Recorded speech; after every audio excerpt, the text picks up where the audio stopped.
नमस्कार मित्रांनो.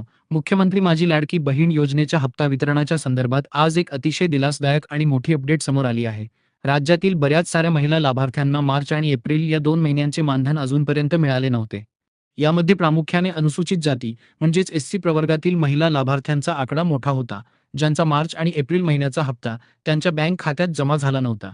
राज्यामध्ये इतर प्रवर्गांसाठी 14 मे 2026 पासून मार्च महिन्याचे आणि 15 मे पासून एप्रिल महिन्याचे मानधन वितरित करण्यास सुरुवात झाली होती. परंतु तांत्रिक किंवा निधी अभावामुळे प्रलंबित असलेल्या या एससी प्रवर्गातील महिला लाभार्थ्यांच्या हप्ता वितरणाचा मार्ग आता पूर्णपणे मोकळा झाला आहे.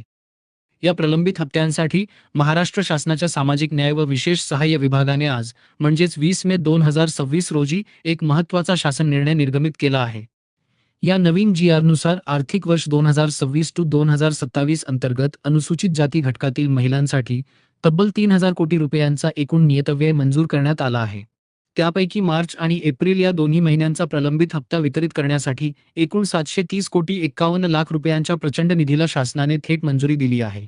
हा निधी प्रशासकीय विभाग प्रमुख म्हणून महिला व बाल विकास विभागाच्या सचिवांकडे अर्थसंकल्पीय निधी वितरण प्रणालीवर सुपूर्द करण्यात आला आहे.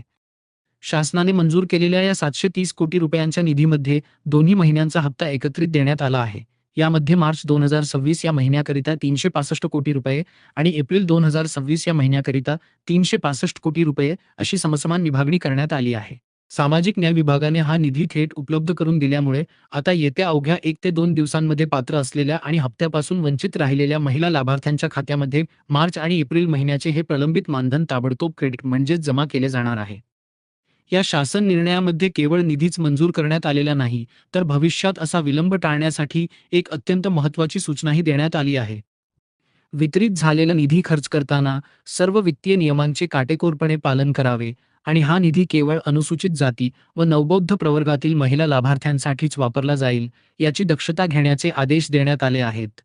यासोबतच पुढील महिन्यांमध्ये निधी वेळेवर मिळावा यासाठी उपलब्ध तरतुदीतून झालेल्या खर्चाचा अहवाल आणि आवश्यक निधीची मागणी दर महिन्याच्या 10 तारखेपर्यंत वरिष्ठ कार्यालयांकडे पाठवण्याची सक्त दक्षता घेण्याचे निर्देश या जी-आरच्या माध्यमातून क्षेत्रीय अधिकाऱ्यांना देण्यात आले आहेत. हा अत्यंत महत्त्वाचा आणि अधिकृत शासन निर्णय डिजिटल स्वाक्षरी साक्षांकित करून महाराष्ट्र शासनाच्या संकेतस्थळावर उपलब्ध करण्यात आला आहे. या जी-आरची थेट लिंक तुम्हाला आपल्या या व्हिडिओच्या डिस्क्रिप्शन बॉक्समध्ये देखील मिळून जाईल, जिथे जाऊन तुम्ही तो स्वतः पाहू शकता.